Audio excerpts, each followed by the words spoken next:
So, good evening, everybody.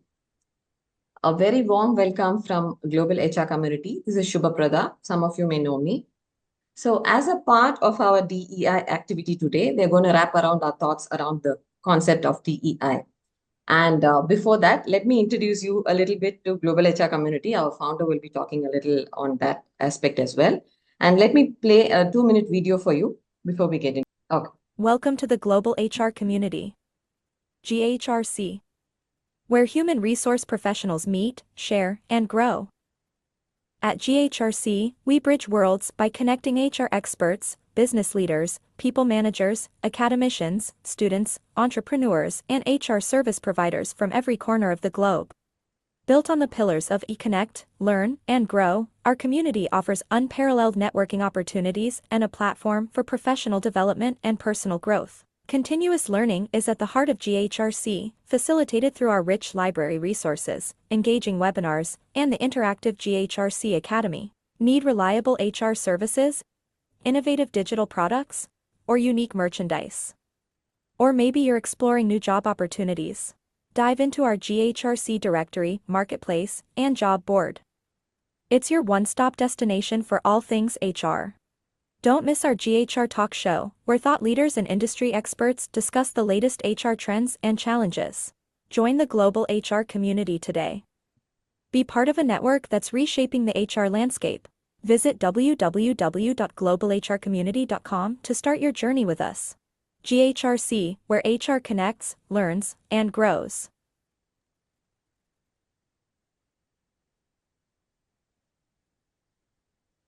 Yeah, over to you, Ranjan. Okay. Thank you, Shubha, and a very good evening to all our panelists, our friends who have joined us on this webinar, to all our members, and to all our guests. It's my great pleasure. I'm Ramesh Ranjan, one of the co-founders of the GHRC. When we started this along with Srikanth and Nathan about 6 months back, our intention was to bring together the various people managers, HR professionals, uh, business leaders, service providers, academicians, and students, basically to come together to promote excellence through people at the workplace, in individuals, and the society at large, through our guiding principles of connect, learn, and grow. I'm happy to share that today, over the last 6 months, we have with us about 1,650 members subscribing to our vision, to our offers. We have about 30 companies listed either individually or as a company on our directory listing. We have over about 525 articles, research papers, and white papers published. These are original papers and articles published by our own members. We also have more than 250 jobs listed on our job board. We have about 30 groups which have been formed, and we are making organic progress. I won't say that we're making great strides. We want to grow incrementally, we want to grow organically, and we are very happy with the kind of reception and support that we've been getting from all the people across the globe. We sincerely believe that this community is not just the responsibility of the three founders and the small team that we have, and that we can only grow only with the help of all of you. And I sincerely believe that it's of the community, by the members, and for the members. And I think as part of this, we have a very highly engaged community. Every month, we engage with the community. We have weekly orientation programs. We have fortnightly seminars, one of which is fortnightly webinars, monthly workshops that we conduct. Every quarter, we have a conference. And as you're aware that we recently had a major conference with Peter de Mendes taking us through how do we build exponential organizations. We had it at Bangalore, we had it in Delhi, Mumbai, and very, very recently, last week in Hyderabad also. And we have also organized a series of workshops.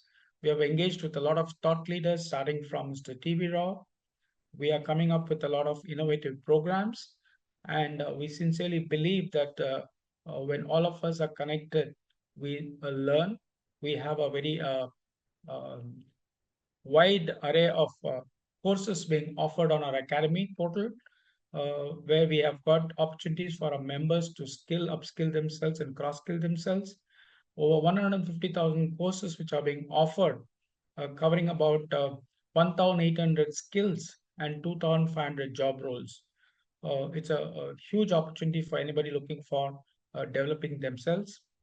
We also want to promote a lot of our members who have been looking out for opportunities to showcase their products and services and their talents.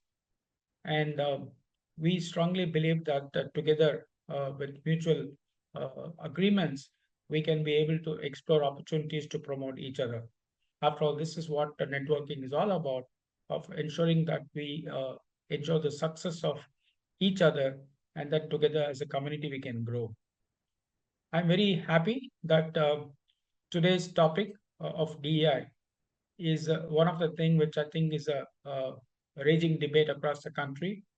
We have had a lot of incidents which have really once again brought back to the fore about women's safety at the workplace, women's safety in the society. And I think it's very, very important that we address this. I'm very happy that we are hosting this program. We have a slew of renowned speakers on the panel who are going to discuss and debate about this.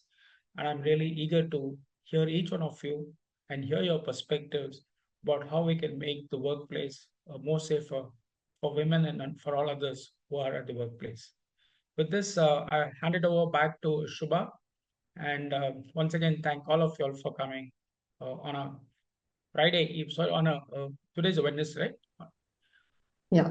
On an evening at about 7:30, braving Bangalore traffic, and look forward to hearing from all of you. Yes. So thank you, Ranjan. So today the curator for the program is going to be none other than our Myah Mitra Patel. Okay, so a little word about her. Not a little word, there are a lot of things about her. Let me tell you.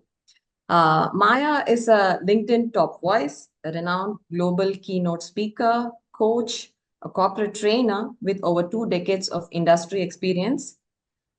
She's an award-winning coach recognized for her contributions in DEI, mental health, and workplace well-being. Awarded as a Global Women Leader of 2024 by World Women Congress and CMO Asia, Myah is also recognized as 100 Emerging Women Leaders by Your Story. As a somatic leadership coach and DEI consultant, Myah enables organizations to create psychologically safe and thriving workplaces. Her work has been appreciated by global luminaries like Sheryl Sandberg, ex-COO of Meta. Featured in a leading global media, Myah's entrepreneurial journey and her personal transformative story, highlighted in the book Audaciousness, showcases her only as an Indian female coach among 41 global leaders. Her her passion for transformative leadership and dedication to fostering psychologically safe workplaces makes her a sought-after influencer and a thought leader globally. So welcome once again, Myah, and the stage is yours. We pass on the baton to you. Thank you. Thank you so much, Subha. And thank you, Ramesh, for setting the stage and for sharing a little bit about GHRC. And I am so delighted and honored to be hosting and moderating this panel. And for all of you that probably follow me on LinkedIn or probably follow my work, you probably already know that I'm somebody that is extremely passionate about this topic for various reasons, which you will uncover as we go along this conversation. And I have pulled across a very exciting panel with me for this conversation today. And these are people that I have interacted with and have known over the last few years, and met them through various different interactions, events. And while I'm probably going to read their professional bio, I'm also going to share a little bit about them that I know personally.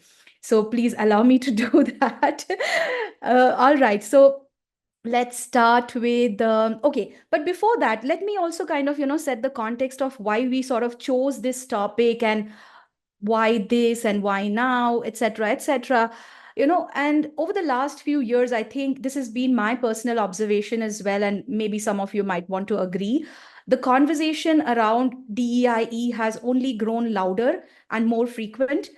That's what I have seen, at least in the social media space, and from positive PR space.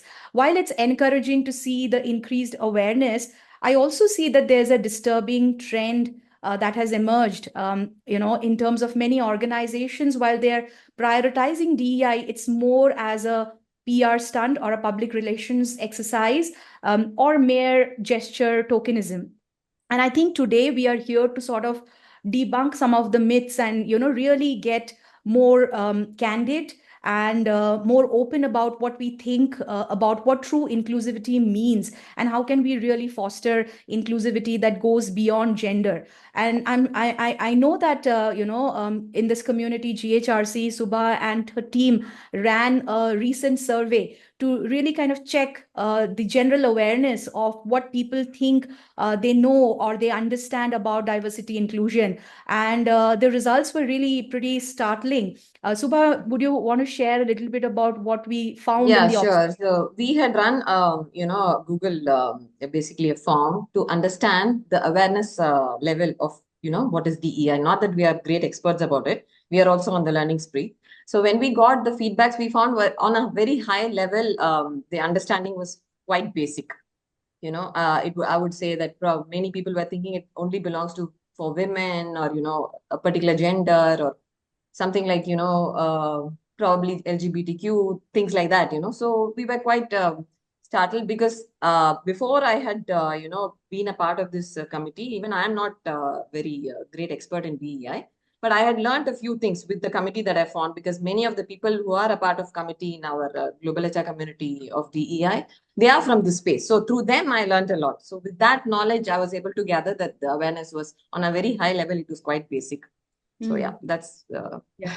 that's what we Thanks. discovered. Thanks for sharing that. So which also kind of, planted the seed for us to actually host this panel and really see if we can maybe raise more awareness, spread more, shall we say, insights about what true inclusivity means. And for me, it actually means requiring more than just checking boxes and making those superficial changes, which probably are some ad hoc projects which we do here and there in celebration of a certain day, which could be a marquee day throughout the year, and then we pretty much forget, and the cultural DNA is not there.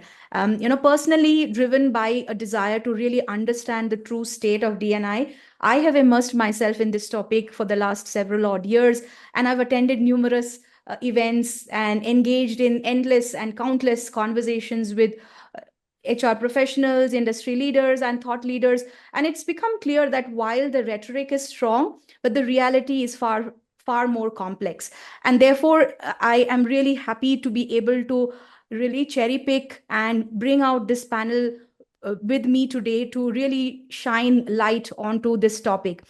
As you all probably know, that diversity is being invited to the party, and inclusion is all about being asked to dance at the party. And what is belongingness? Belongingness is all about dancing like nobody's watching. And let's deep dive into this topic of what do we mean by DEI or DEIB, which is now the extended version of diversity and inclusion and belongingness. Ladies and gentlemen, and everybody, please put your hands together to welcome Aparna, my first panelist for this conversation today. Aparna is an accomplished HR leader with almost 24 plus years of experience in human capital strategist and transformation, DEI, culture, and operations, with proven expertise in fueling organization effectiveness and delivering business aligned results for organizations from startup to mature phase and across industries, technology, supply chain, research, R&D, IT, and others.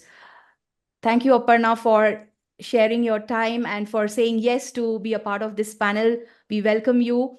And from my experience of having interacted with Aparna, I know for a fact that she is somebody who's extremely passionate about promoting women at work. And she is part of the XLRI Upsurge program. And I have seen her being actively mentoring women, and we will talk about that in the next couple of minutes. Let me also welcome our next panelist over here, that is Rohan. Rohan likes to call himself a student of human behavior and a self-awareness evangelist. He has worked extensively with multiple psychometric assessments to help senior leaders, mid-career professionals, and early career professionals build meaningful and purposeful lives and careers. His illustrious 2-decade-long career has offered him the opportunity to work across APAC and Europe in global role setting, scaling and turning around corporate training teams, around corporate training, consulting, and customer success teams. Thank you, Rohan, for your time and for sharing this space with us.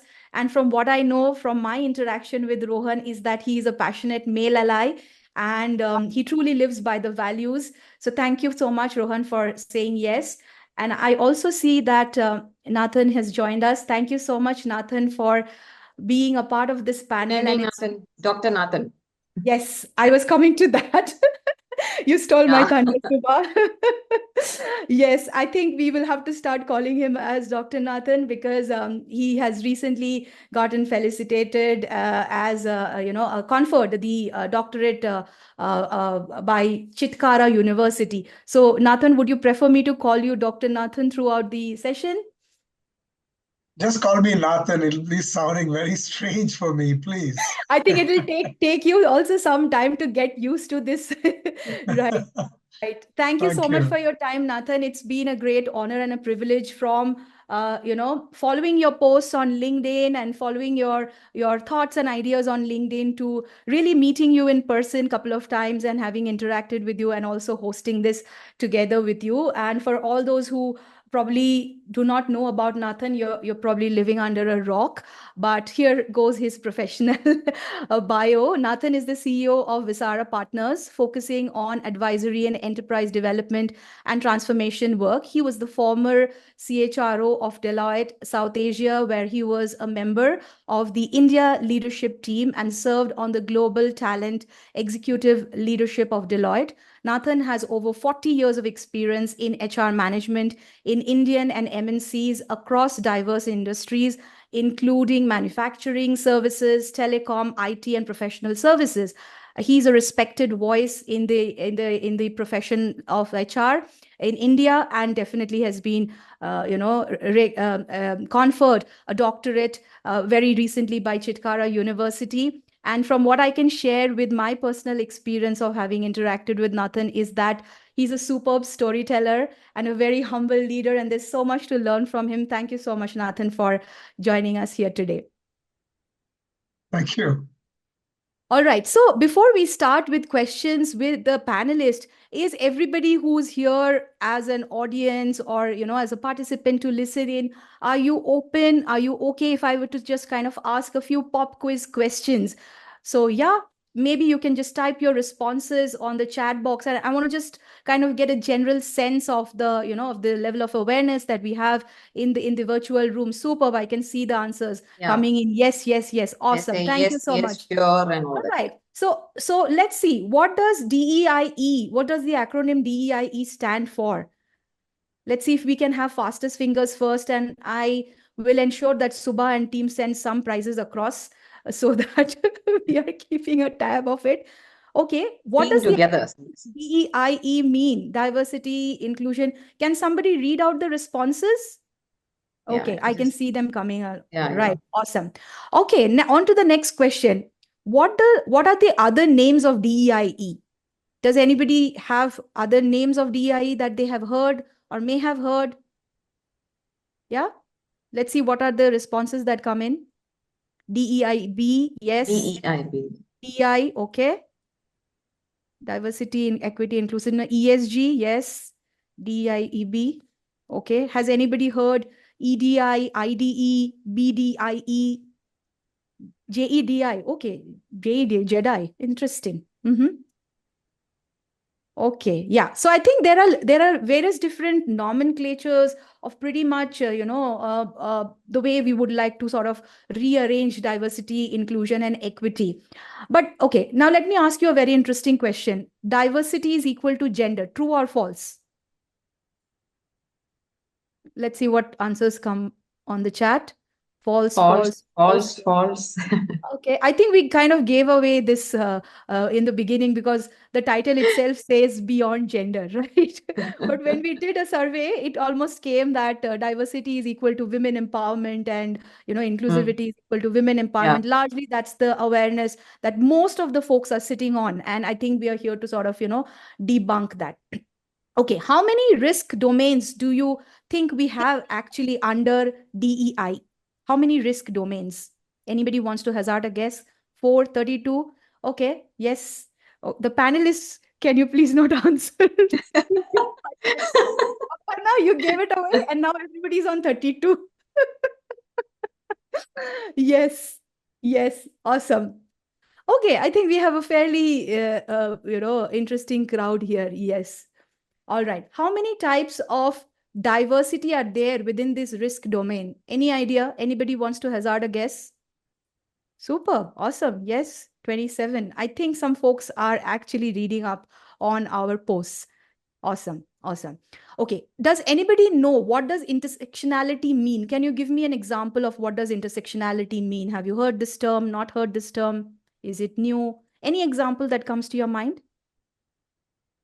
I can see 75 chat responses.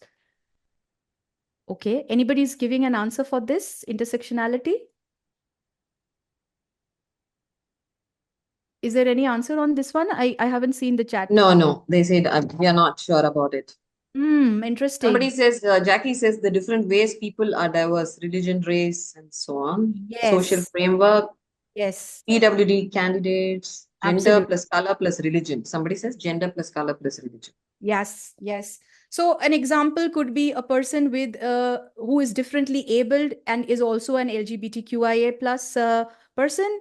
Another example could be a transgender woman of color. So when we talk about a person with color, that is itself a type of diversity. And then we're talking about transgender. So this is intersectionality. Intersectionality basically means when you have more than one type of diversity category under which you fall or identify yourself as. Right. Okay. I think we have done enough of warm-up questions. Now, directly, let's dive into our conversation. And this question, I'm going to open up to all my panelists and whoever wants to kind of, start off, please feel free. So I'm going to start off with the very basic question, and I think setting the basic premise of how has the world of DEIE changed or evolved in the past 2 decades or more. Could you probably share something from your own personal experience or observation related to DEIE that has significantly changed your perspective on this particular topic? Rohan, Nathan, Aparna, Happy to go on please. this. I think in the last, from the time I have been, at least in the corporate world, it's moved on from being just gender. That's how it started. At least I still remember those days at Cisco. It was more saying, I know we had vendors who would get paid more if they got in women candidates for us at Cisco. So it's actually moved on from there. So, I would say it's come a long way, but we have a long way to go still. Yes, absolutely. Absolutely. Yes, yes. Thanks so much for sharing that. Nathan, Rohan, any insights you want to share? Rohan, go ahead. Okay, I'll give it a shot. So I think perhaps over the last couple of decades, as Aparna said, having observed the corporate world changing, probably we began with there being sort of a compliance, if you will, right? So there ought to be a certain number, there has to be a certain focus, but more recently there's been awareness of the business case for diversity, right? So to have one-dimensional workforce and probably be at a loss of how the organization could probably focus on being more innovative, being more agile. And probably the lack of that could actually have a business impact. I think for organizations taking it more seriously versus kind of doing it as lip service. I think that's the trajectory I have seen and experienced closely. Absolutely. And for me, it's more like at one point in time, you had to really fight for something and get people in the mix who are exceptionally intelligent. They bring so much value to any conversation, to any work that is getting done. And from that stage, now we don't talk about that anymore. And I get a little emotional about this because in my family, the brightest was my younger sister. And at one point in time, my dad said, sorry, we cannot put you into the top management school where you got admission, because he said it's too expensive. Banks did not allow for loans in those days. Today, if you see the number of people who are really releasing the best of their potentialities, that's the dramatic change that I see. The ability to bring women into the workforce at one point in time was more of a struggle and an effort. And as Aparna said so well, you had to incent people to have more women. Today, for business to realize, like Rohan so well put, for business to realize, I think you need them, because that's about 50% or 51% of the population that is not being used by any business. So this is just fantastic. When I see this unfurl in front of me over the last so many years, it's just music which is getting played, and I feel so happy about it. Thank you. Thank you so much for sharing that. Nathan, you just said it, right? I think those days it was different, where I know as a woman, I had to really make that extra effort, go that even to say, hey, hear my voice. But I think today businesses actually have that diverse, they hear you, and that diverse opinion is what they look for. So I think we've come a long way. Superb. Thanks so much for setting the context right and setting the ball rolling, panelists. And from what I hear from what all three of you shared, it's moved beyond gender, beyond compliance, and we have already established the business case for having diverse teams and the need thereof. And so, organizations know that it's not just because we have to do it, but it is because it's good for business, and therefore that the business case is already established. But I'm also coming back to, what are some of the pressing DEI challenges and opportunities that you see in the industry right now, given that we have done so much, yet there is so much more to do and there's so much road to traverse? What are some of the challenges and opportunities that you see in this particular area? Again, open to all my panelists. We want to hear all your voices. Unconscious bias. Yes. Right? I mean, micro inequities. I know we started that way back in 2005. I did go through a session, because those were the days when I was at Cisco, and we started it then. And even today we talk about it. Even today we talk about it. Right? And I'm sure Nathan, Rohan, Ramesh, all of us, right, being in and the entire folks here, being in the organizations, we fight this all the time. It's still a fight that's going on. I don't think we have got away with it. Yes. And to, kind of to add to what you just said, Aparna, I have not been part of any conversation on diversity inclusion where this word and detailed conversation around unconscious bias has not come up. So, and I go to organizations where I do trainings on unconscious bias, especially during hiring processes, using of inclusive languages, and the works. And I totally in alignment with what you said, that we know that it is there, but it is just something that we have to work a lot more in order to see the needle moving on. So yeah, thanks for bringing that up. On to you, Rohan and Nathan. Please share your views as well. So I think one of the struggles that the industry has at a larger canvas, and I'm not looking at just a few of the more evolved organizations, I think there's a lot of tokenism which is about. And that is a big, big one. The second one is, even if we manage to get past that barrier, there is the one around a certain lack of creating an ecosystem. It's just not doing something for the sake of doing it, but then there are, the downward stream of that. Okay, so you did something for maternity, but did you do anything go beyond that? Because you thought you should do it only for women. But what about single women? What about single men? What about people? And suddenly you start to realize, I think I've got to look at a broader canvas. You're talking about, everybody knows this, that during one of the toughest times at the COVID, the people who suffered the most were the women. But that came about much later. Who are the people who are wanting to come to work first? It is not the men. Women wanted to come to work because they say, I want to get away from this. This is just too much. And not all of us have homes which are like 3 BHKs, or even if it is 2 BHK or 1 BHK, you still have others. And maybe you have an elder in the family. You're going to look after your mother-in-law or somebody else in the house. So I think the ability for us to think beyond and create a cascading ecosystem is important. The last one, and just, you see, most of what DI conversations happen are all in the head. So this is all cognition. Totally. But I think where it all needs to evolve is between the third and seventh rib on the left, the heart. It's got to come from here.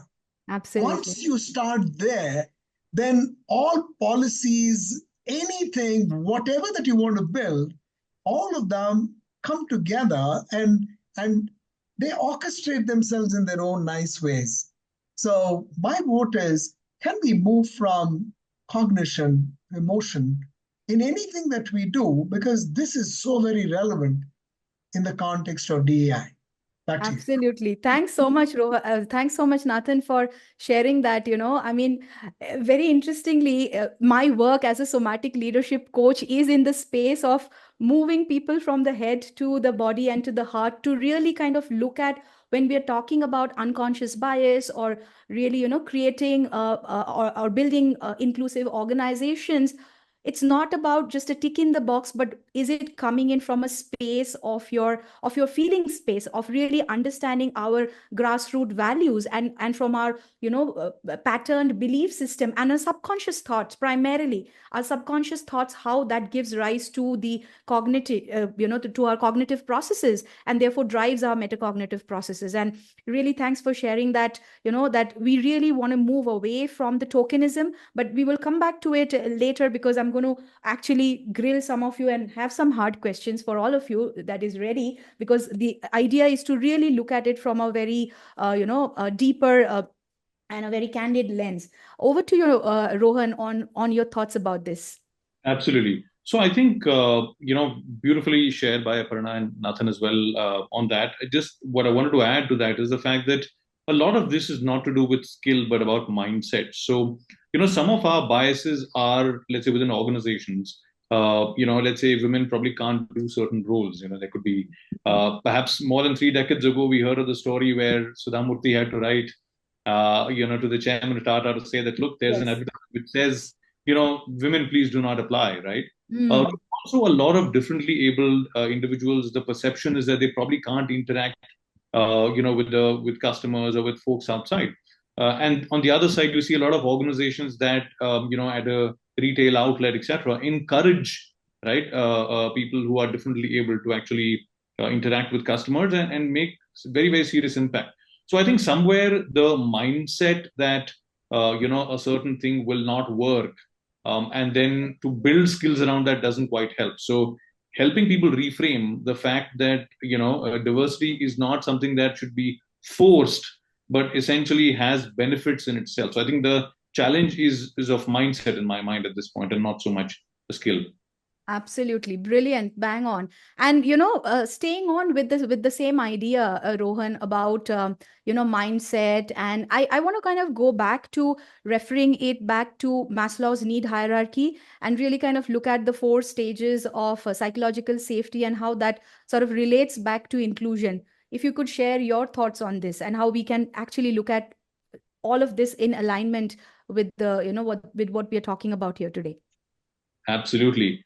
And I'm going to be very brief about it, because otherwise you could end up going on a very theoretical tangent, right? So So both the aspects you spoke about, Maslow's theory, for those of us who, would have come across it, starts at, from a level to level 5s above that, to say that, first and foremost, do I even exist? What are my physiological needs? And, once those are met, he says that there are needs at a level beyond that, that I would sort of look at. And in some way, if they're not fulfilled, then I'm not looking at, something extra for me to look at. So, from just existing or being, to safety, security needs, to, love and belonging, to have, or looking at oneself in a certain way, to have self-esteem, and eventually sort of reach that stage of life where you're sort of giving back, right? And a lot of times, one potentially gets stuck at a level where you're not in the giving phase, if you will, right? So looking at it from the Maslow's hierarchy perspective. And if you were to look at it from the 4 stages of psychological safety, starting from exclusion, if you will, on one end, to eventually building it in some ways just inclusion safety, which is just feeling included, to learn a safety where you're willing to go out, to take a risk and learn, to contributing to things that are larger than you, challenge safety, essentially, to be able to challenge the state quo. And from one end to the other, if you look at it, it's a gradual process, if you will, right? And when we look at essentially the challenge, it is getting stuck at the first or the second level of Maslow, or for the psychological safety. It's about moving from the base to being at a more evolved stage. I think that's where we are. Absolutely, absolutely. Thanks for breaking down the Maslow's law and kind of really reiterating for some of us. I would like to move on and ask this to Aparna as somebody who mentors women to take seats at the table and to advocate for themselves. What are some of the unique challenges and talents that women bring on the table, and how have organizations evolved or are empowering more women to take seats at the table? I think, thank you, Myah. I think that's it's a question that comes back, and I have to look at myself. But then, having said that, here is what I believe we women are very good at, right? Especially empathy, multitasking, and resilience are some of our strengths, and that we are endowed with biologically. That enables us to be more adaptive, the agility, everything that comes in, especially the 4 M's that we talk about, right? Especially when it's the marriage, the maternity, the motherhood, and now we're talking about menopause. All of that is only a woman who goes through, right? That's where we come from. And that, I wouldn't say challenges, I would say challenges is something that I'm not going to look at. I want to say that's the strengths that we come. So here is what organizations only have to, you don't have to have reservations for us. Sorry, we don't want that.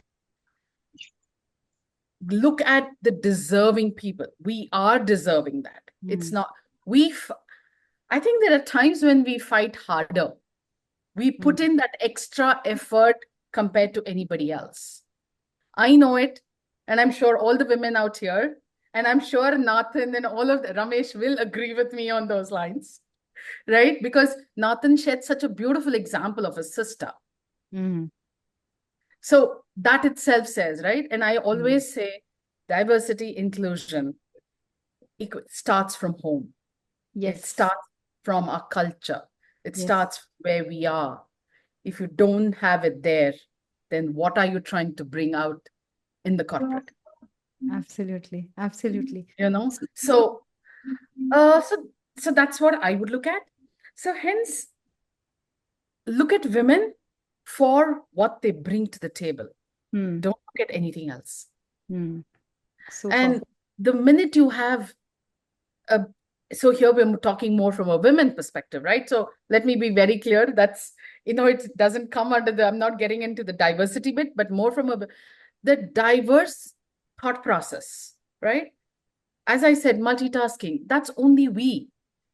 While we are at office, we are also thinking where our child is.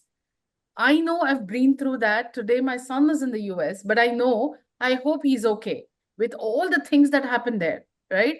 That's something that's always playing on our mind. But do we bring that out to the office? No, we don't.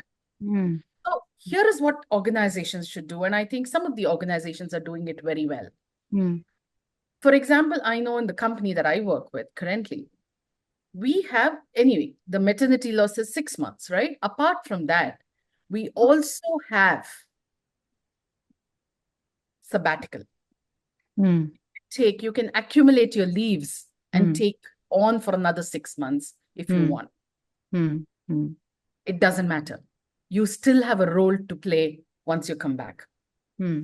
I know I'm going to here talk about a personal example, right? Within my own team, I have a girl who's come back after maternity. Her child is 8 months. She's in the recruitment, and recruitment is like sales. It's number driven. She said, Aparna, I want to quit. I said, why? She said, I can't do these numbers. I said, here is what then I will move you into. I said, I'm not going to let you go, but I'm going to move you into a post-offer follow-up, which is not number game, but it's more something she can do better because she comes from a recruitment background. Can we make that difference? Yes, we can. If we don't do that, how are we setting an example? Absolutely. I don't have to Can I have my phone for a minute? for my own self.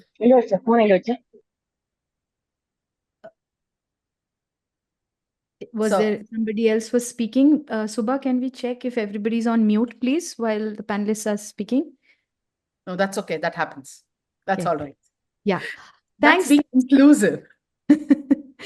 Thanks, Aparna, for sharing this. And I totally, agree to the point of what you shared in terms of the special skills and the talents that women bring on board, and especially going back to Nathan's example of during COVID, how women actually struggled a lot. And I'm gonna again taking back the reference of that is at that point in time, it was there was a research which showed that women were actually holding more than one jobs, basically because they were doing full time, caring for the family and everything that was happening with COVID around. And then if they had a job, they were also taking care of that. And also going back to the data and statistics about, countries that were being led by women around that time of COVID, we have seen that there were really good success numbers in terms of how it was differently led by women leaders. And going back to your points of empathy, multitasking, and resilience, I think it's about high time that women actually start taking the seats at the table. We do not want to be called as diversity hires, or because, and somebody, I saw it, write it on the chat that it's not that we reserve, but we deserve. And I think that kind of summarizes the fact that, we have women candidates who actually deserve because of the roles that they play and the skills that they bring on board, right? And moving on to taking a cue from what you also shared, Aparna, in terms of inclusion begins at homes and starts at home. And I'm going to come back to Rohan and ask this question. The fact that you are as a male ally, I have seen your passion as a male ally, and we have spoken many times about this. And I want to hear your thoughts about supporting and empowering more women. Absolutely. So Myah, more often than not, the conversations that we hold are about, in an organization and doing something in terms of our own teams, etc. One of the things I realized with my conversation with some of my team members in the past, that, when you talk about doing something, are you living it, right? We're talking about, an employee who has to make a presentation at the same time probably has a sick child at home. How are they balancing that? And I remember through one of my conversations with one of my previous team members, what she spoke to me was about that she sees this being practiced. So, it's not about telling somebody to do something, but are you being that yourself? I think as leaders, as people who manage teams, it's about us leading by example of how do we practice what we speak about at the office, outside of the office. So I observed this in a generation beyond, and not going too much into the details, but where perhaps not too much of support was extended to perhaps women where they could have. And now in my own life, whether it's my wife with her setup that she has, or observing my sister who's, in a very fledgling career in global marketing. I see how there can be a whole lot that, one could take as responsibilities, at home and otherwise to allow and support fledgling careers for women. So I think in some way it's going beyond the work role, beyond policies, but living that in your own life. And once you're able to do that, you are, let's say, inspiring people around you to do that, not just in their teams, but in their homes. Absolutely. And that's exactly why, we go back to saying that inclusion starts at home, at family level. And because largely, the interesting fact is, if we are not having an inclusive environment at home, and then we kind of put these leaders through unconscious bias training and, using inclusive language, and when they are not really being, respectful of, let's say, the women or the family, in their family or in their friend circle, what are we training them on? I mean, it's just almost like, what we call as tokenism, because we have to do it, we want to do the tick in the box. It just doesn't work that way, because we really have to go back to our value system, our old morals, and what we really, kind of think and believe in strongly. And that is when diversity inclusion really needs to become a part of our cultural fabric, not just at our workplaces, but really at a human level. And I'm going to take this next question with Nathan, because Nathan, in the beginning, you also referred about tokenism and pink washing, and I want to really kind of come back to you and ask this question to you in terms of how can organizations really differentiate between genuine DEI efforts and those that are really making, let's say, superficial or performative efforts to kind of do a tick in the box or a good PR stance. What's your take on it? And how would one sort of, differentiate from this is an organization that lives by this as a cultural fabric versus this is a tick in the box kind of an effort?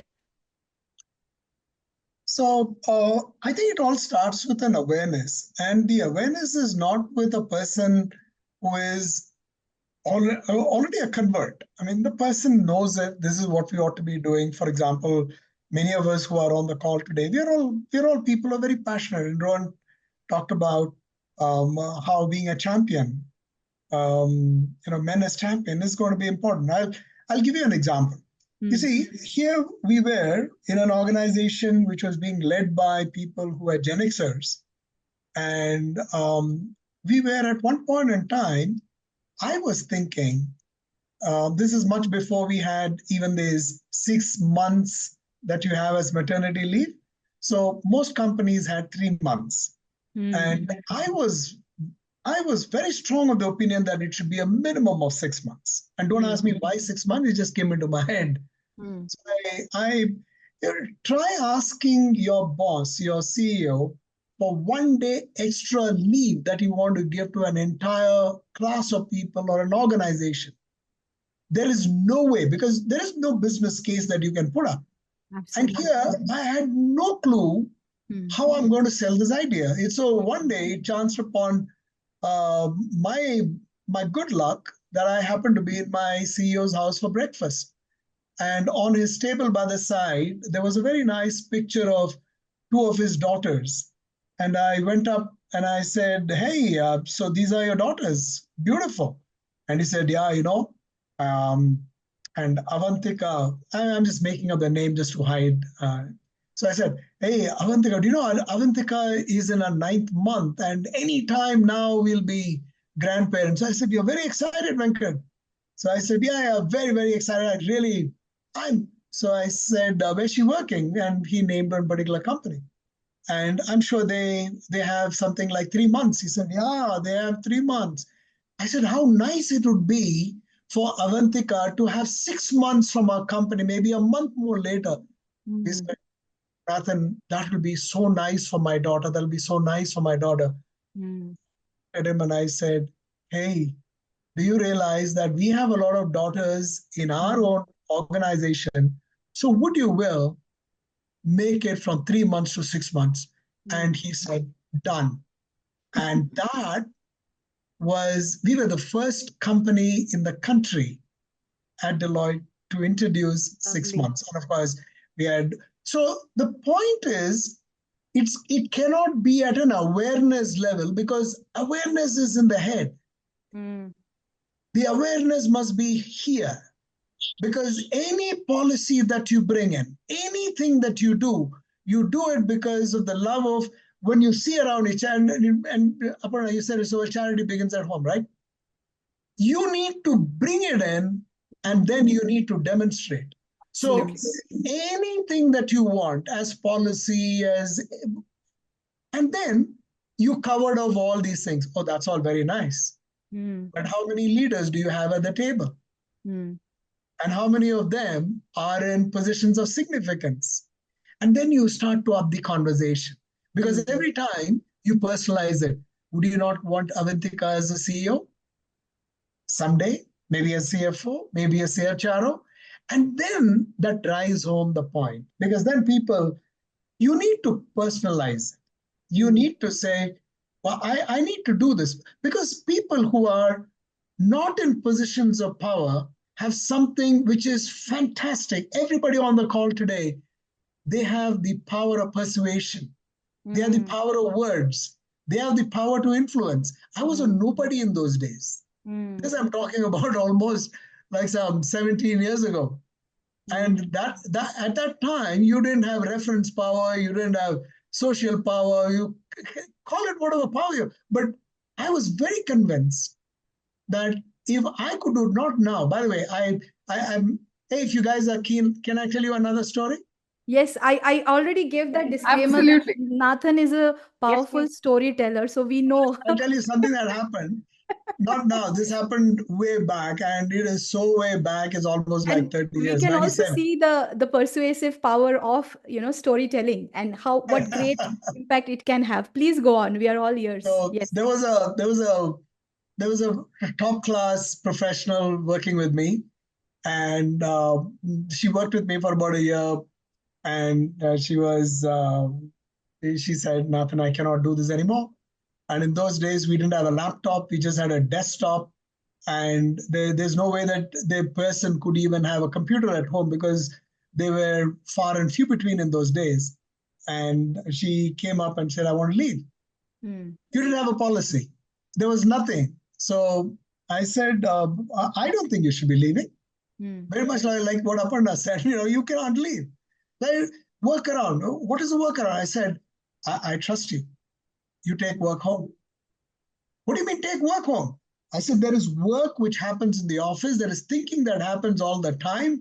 There is a notebook that you carry. You can always bring that. By the way, notebook is this kind of a notebook. I mean, I'm not talking about a notebook like that. So that woman, she says, I have to look after Krishna. Krishna is a daughter. And I said, oh, go ahead, do it. And this was not today. This was way back in 97.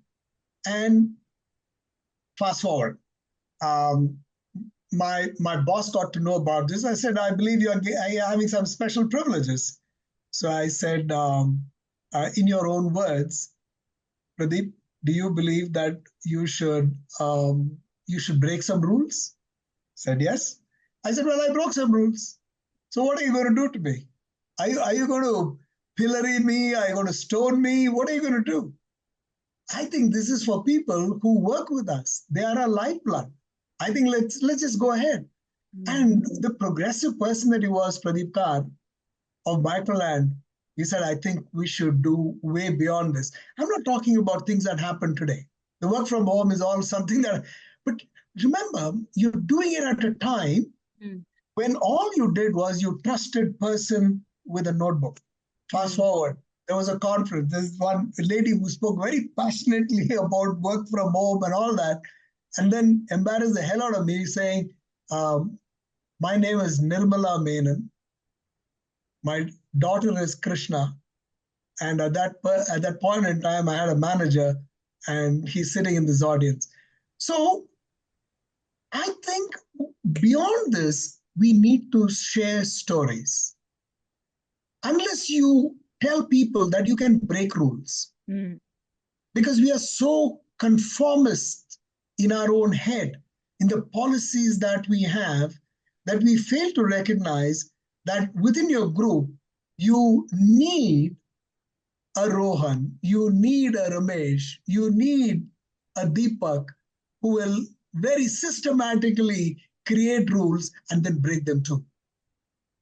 Because you're doing it for a cause. Then people will notice. So which is the point I want to make. In all this thing that you talk about awareness, that's only a skin deep. The awareness has got to be at a level where it affects every action that you take. For example, one of the things I can tell you right away is I will never be on a panel that does not have a woman on it. This is a panel promise that I made. I said, sorry, I cannot do it. That's it. Oh, what is the worst that you can tell me? Oh, he's very pricey. So be it. But I did it for a cause. But the next time they come back, the first thing they'll tell me is, there are a couple of women on the panel. I think you should be on it. I say, yeah, that's fine. I think it starts basically with beyond a conviction, beyond the courage, beyond all the rationale that you have. There's got to be a decision that you take, a line in the sand that you draw, that this I'm going to do because it's the right thing to do. Absolutely. Not because somebody is going to say, yeah, I think that's really nice. No. Also, somebody say that's rather foolish. Do it because it's the right thing to do. Back to you. Absolutely. Absolutely. Very, very well articulated, Nathan. And I mean, I think the audience here is absolutely in wow with your, powerful storytelling and persuasive skills and how you really put to good use. And I think what we all, kind of, at least I'm also taking back with me is the fact that it's all about living the values and living the principles. And it's not that because we have to do it because it's the most popular or the trending thing, but because it is right. And I think that's what we all really want to sort of, go back and reflect on. And on that point, I really want to, share some of the recent advancements or developments in the DEI world, and some of which have actually, I think, torn us to pieces, where the world has been divided and the jury is out. And I want to kind of bring some of those, conversations here to the esteemed panelists here. And this question is actually open to all my panelists. So recently, I'm sure all of you or most of you have read the news that SHRM decided to drop the equity from its DEIE framework, which has actually gone about in sparking a heated debate the world over. And so I want to hear your thoughts on what are your thoughts on this? Like, is equity an essential component of creating a truly inclusive workplaces? I actually ran a post on my LinkedIn very recently, but I will give away the results of the poll in some time. But I want to hear the thoughts from the esteemed panelists, and then maybe share what I have observed through what largely people have responded to my poll on LinkedIn. Rohan, would you like to take a start at this particular question? Absolutely. I'll take the liberty to jump in. Please. At the beginning, you did a quiz where you asked, is there a different way to look at DEI? And you got some acronyms, some, alphabets jumbled in there, right?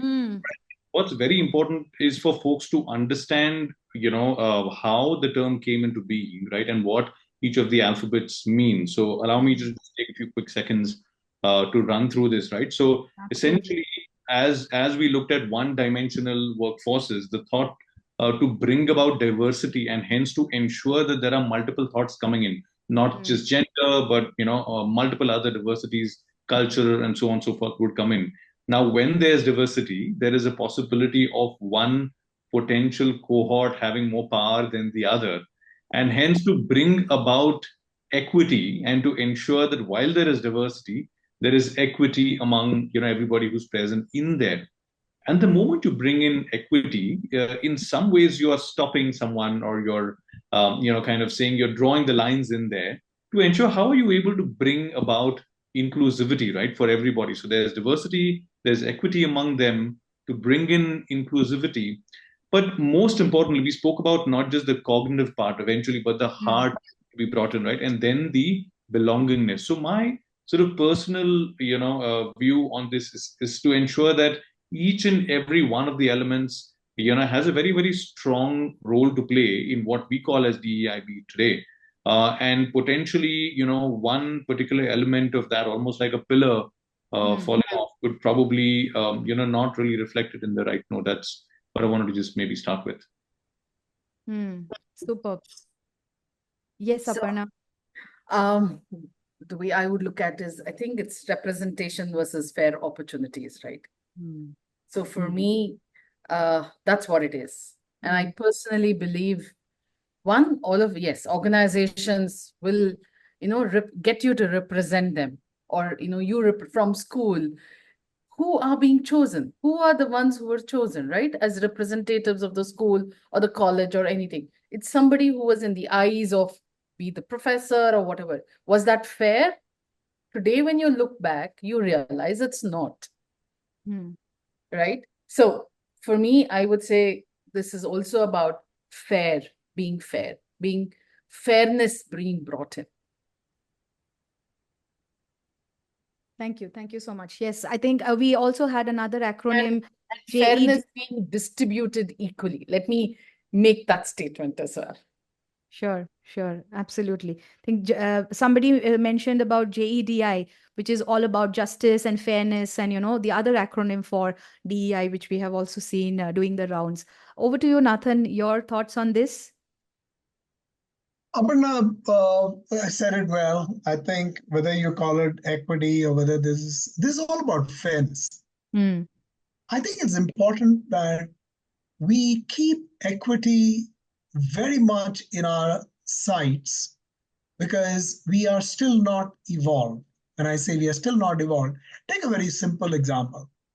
You look at any corporation, and I'm not looking at the PSUs because I think the greatest standards of equity and fairness when it comes to things like compensation, you will find in the PSUs because they have very clear rules, laws that govern the whole thing. I think they are streets ahead.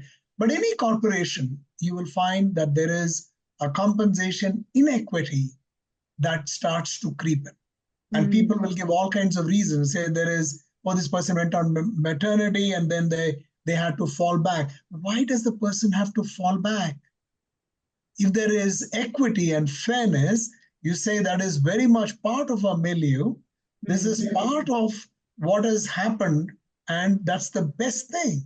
You celebrate motherhood, and at the other end, what you do is, it's not punitive, but it is deemed punitive because in some way you're restricting that. So regularly leading organizations do this, which is take comp and look at what is fairness. They even talk about people who are, they are not worth their mettle and therefore they, on grounds of performance, hand on heart, ask yourself, is that the answer? You don't have to go too far. You look at every part of whether this is to do with arts, fine arts, the one that you have, the movies, the actors, actresses, and everywhere you will find that there is this inequity. To remove equity, be my guest. Take equity out, replace that with fairness. I'm fine. But if you really removed equity, then replace that with what is fairness, because I think they are inseparable. So I think, all this stuff about removing equity, they are nice conversational points, but keep fairness and equity bang right in the center point of all that you do, because that is the real heart of the matter on anything to do with DEI. Back to you. Absolutely. I think, what I hear from all three of you, my esteemed panelists, I think I'm absolutely in alignment. And also just to share this with you, the poll that I kind of ran on LinkedIn very recently to see what everybody has in terms of their thoughts and ideas. And I'm sure you probably wouldn't be surprised that more than 85% of the people said that it is important to have equity as a part of the DEIE framework. And if we were to go back to looking at what exactly diversity and equity means, diversity is a fact, equity is a choice, and inclusion is an action, and belongingness is an outcome. So there, I think the entire conversation about equity being a choice is very clear for everybody to understand and really make that as a part of a conscious choice and a conscious decision as to how do we really drive these conversations and not look at it more from a tokenism or just from a check in the box kind of a affair.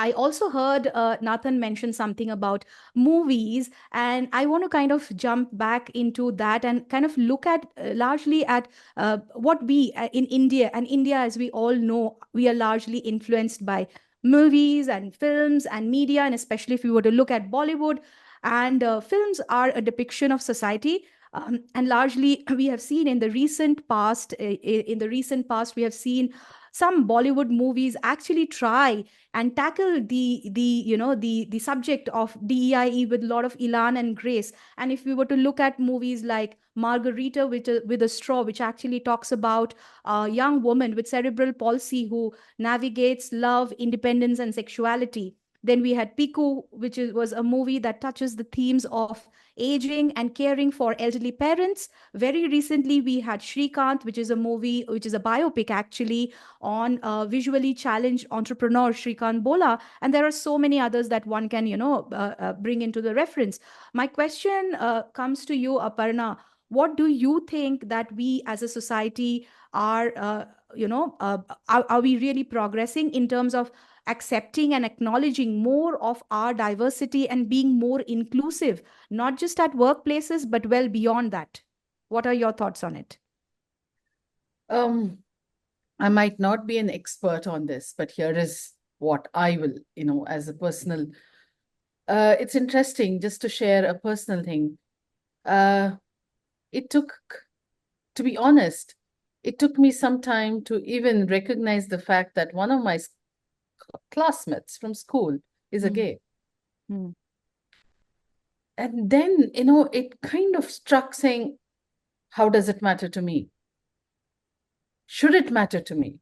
And why should it matter to me? Yes. It doesn't, right? I know him from school as a classmate of mine. Can I continue to treat him like that? Yes, I can. It shouldn't change my thought process. So I met him last month when he was here. And I think the conversations that we had didn't change the fact, for any one of us. And all of us know it.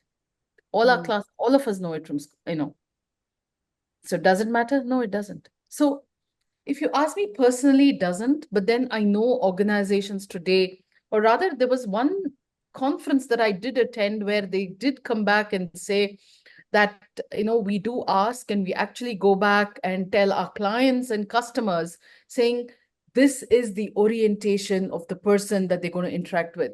So my question here is, why does it matter? Why should it matter to the client or the customer? How is it also going to impact on the outcome that the person's going to deliver? It doesn't, right? So why should we even know it?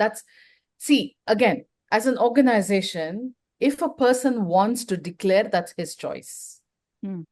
I don't think we should force it on them. Absolutely. We as a country has still not progressed. We have a long way to go. And I'm sure or most of us are parents here, right? Will we accept? Let's face it. So hence, even to ask that in an organization, unless the person wants to willingly come and tell us, I don't think it matters to us. Again, for me, the outcome. What is he delivering? What is his role? Does it matter? It doesn't. So I might have not given you the right answer, but then that's my thought process. That's your answer, Aparna, and there's no right and wrong to this, right? Absolutely. And I love the fact that, you started by quoting a personal experience and a personal, journey that you have had. And going back to what you shared, and in fact, while you were sharing this, I also recall that while growing up, I studied in a co-ed school, and I had a friend who was a man. But then when we were in 11th standard, he came out and he said that, well, I actually am gay. And, that was something which he hid for a very long period of time. And we just got to know, but that never changed anything about him or our relationship as friends. And I think while back then, we mostly had these conversations as closed doors, and we never had the opportunity to sort of, share more about or come out in the open. But today, organizations, and to your point, they have the preference of really declaring their pronouns if they want to, if they wish to. And I have seen this of modern organizations that have evolved candidate experience procedures, where they also say that do not want to disclose. There is an option of saying, I do not want to disclose my gender or my sexuality or even my, pronouns. And for people who want to declare, it's absolutely open. And I think to the point, going back to the fact that it is more about the talents and the skills that you bring on board, and that is what, matters the most. Nothing else does. Right. Absolutely. Myah, what you said was so true. But then here is also something that, some of the insurance companies are trying to bring about. I know for a fact, is it ICICI, one of them, right? They have come back with policies for, the same, supporting same-sex partners. Yeah. Absolutely. And I Yes. think that's a fantastic way. And I just saw a comment from Saraswati. I think, if I'm not mistaken, she's a friend of mine. And she gave a perfect example, which said Arjuna, right, was as what? I think in the Mahabharata, he plays a very inclusive role, right? I mean, yes, we've always been, but I think we have a long way to go, where we don't accept it so quickly. So, but then like that, but then coming back, I think today, health and insurance benefits have made a difference. I do see some of the organizations coming out with it. That's fantastic. Again, it all depends on how mature the organization is to even see if you can roll that out, right? It also Absolutely. comes from the maturity of the organization that we are in. So, Absolutely. Bang on, bang on. And I'm glad that you brought that point out, Aparna, because I have seen that recently organizations have become more aware and welcoming and acknowledging of the fact that you can also declare, like we shared, it's absolutely up to the individual where they want to share. And there are organizations which acknowledge and then give them those benefits of whether you have a same-sex partner, and if you want to extend it to, let's say, adoption policies, parenting policies, or even, your healthcare policies. And now I see very recently there is news of banks which are actually allowing you to open accounts where you have same-sex partners. So I think we as a society, we are progressing. The conversation is happening. The needle is moving,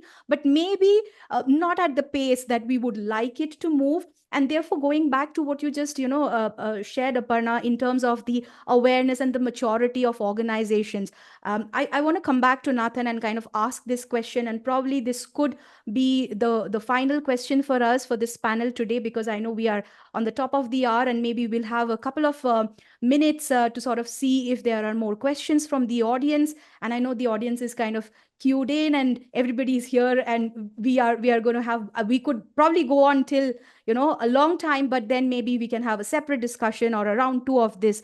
So the last question that I would like to ask this of you, Nathan, is if we were to go back and look at the the various different levels of maturity in organizations in terms of their DEI awareness, what would you can you give us a clear step-by-step strategy, let's say, for an organization that wants to move from a state of being unaware to moving into a integrated and disruptive strategy on their DEI maturity curve? Is there something that you can probably give us a step-by-step procedure for everyone here listening in, even at a very, very broad level? And I know Nathan is a master at this, and I've heard him in other webinars, and I know that this is something that you probably have the best answer to give.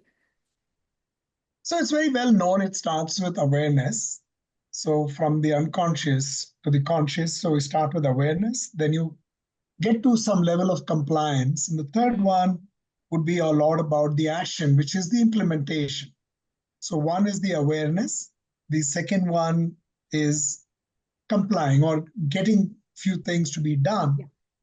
Implement, then integrate. When I say integrate, I'm looking at all the various things that you do in an organization, bring the whole thing together.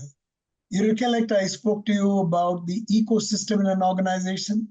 So that is the one which is about integration. Last but not the least is optimization, which is going back and checking whether we are doing all the right things. More importantly, are we doing not all the right things, but the things right? So are we getting both, doing the right things and getting the things right? That would encompass the entire journey, right from awareness to optimization. That's a very short answer, just given the time. I loved how you summarized this, and I think that kind of, summarizes our conversation for today. And, just to add that we all know that diversity is not about how different we are, but it's all about celebrating and embracing our uniqueness and what we bring on the table. Now, with that, I would definitely open it up for any further questions that we may have. We have exactly 3 quick minutes, and if there are more questions that the audience has of us that the panelists have not shared, if there is anything that's burning on your lips and you want us to address, you want us to share our insights, please do share it in the chat, and the team is looking out for the questions. And Subha, you'll guide me through if we have more questions that come up that we have not addressed sufficiently. I think I remember seeing one question that had come up, and I'm going to bring that up and maybe open it up to the panelists, whoever wants to sort of answer this question. There was a thread that I just saw recently on the chat, which said that largely recently very known big tech companies and big tech giants have actually disbanded their DEI teams, while they're shrinking their DEI budgets. Overall, there's a 44% decline on these DEI jobs worldwide. Now, what's your take on this? My question is open to the panelists. Anybody wants to give it a try? And what do you think? Is DEI something that is here to stay, or we are done with it? I would really want to hear your thoughts on that. It is here to stay. It won't go away, irrespective. I agree. It is here to stay. If people are cutting down budgets, fire on them. It's not something, it's absolutely short-sighted. That's being rather, penny-wise, pound-foolish. It also depends on the stage of maturity. So if I look at that continuum of maturity, if people have done all this, then it does not matter anymore, then that's fine. But here, there is still, at one end, abject disdain for DEI. Then comes a little bit of, I'm aware of it, and then action. So the long distance to cover, I think it's here to stay. Yes. And it reminds me of Robert Frost's poem, and I have miles to go before I sleep. Absolutely. So, yeah, I think that's what woods summarizes are lovely, our... dark and deep. Yes, that's what kind of pretty much summarizes our DEI journey. While in some parts of the world or in certain organizations that have probably reached their acme and reached their, maturity levels, but if we are looking at homegrown Indian companies, well, we have not started yet. That's how I would like to look at it. With that, I think we have come to a closure. Thank you so much, everyone, for being such a lovely, engaging audience. And thank you so much, the GHRC team, for organizing this. And thank you, my esteemed panelists, for finding the time for having this conversation. The conversation doesn't stop over here. You can reach out to all our panelists on their LinkedIn, and I'm sure they're always open to, more thoughts, insights that they would love to share with you. So please do feel free to reach out to them and keep the conversation ongoing, and let's keep walking one step at a time on this journey. Thank you, everyone. Have a pleasant rest of the evening and lovely week ahead. Thanks a lot, Wonderful Myah. moderation. Yeah. Myah, before you go, fantastic. We had a very good time, very balanced. Thank you so much. Rohan, you're marvelous. And of course, where did she go? She's here, Aparna. I'm right here. Oh, I'm thank right you, here. thank you. I thought for a moment I lost you. No Aparna, way. fantastic. Thank you so much, audience. Thank you for putting up with almost like an hour and a half. Yes. Yeah, so this must be the longest that we have ever had. Absolutely. Thank you so much. It almost seemed like 90 minutes were gone in a jiffy. That's all because of your magic, Myah. Thank you very much. Yeah. Absolutely. Thanks a lot, Myah. Thanks a lot. Myah, that Myah was real squared. Myah. That's the Myah that we went through today. Yeah. Thank you so much. My energy comes from your responses and the passion that all of you bring on board and the energy from the audience. So thank you so much I know 90 minutes just felt like we ended it on a jiffy, and I see a lot of the audience is still hanging around, and we could probably We'll probably have a part 2. We'll probably have a part 2. We can do a poll. We can do a poll on this, Subha, to see if we have more audience feedback. Because this conversation, like I said, we haven't even started. We just kind of scratched the surface. There's a lot more to share, and I know Nathan, Aparna, and Rohan have so much more to offer. We actually have more than 100 years of collective wisdom sitting on the panel right now. If you go back to looking at our individual experiences, collectively we have 100+ years of experience that we bring on board. So of course, that's something to go by. All right. Thank you, everyone. Take care. Bye-bye. Thank you. Bye-bye. Wonderful. Bye. Good night. Great evening. Thank Bye. you. Bye. Bye-bye.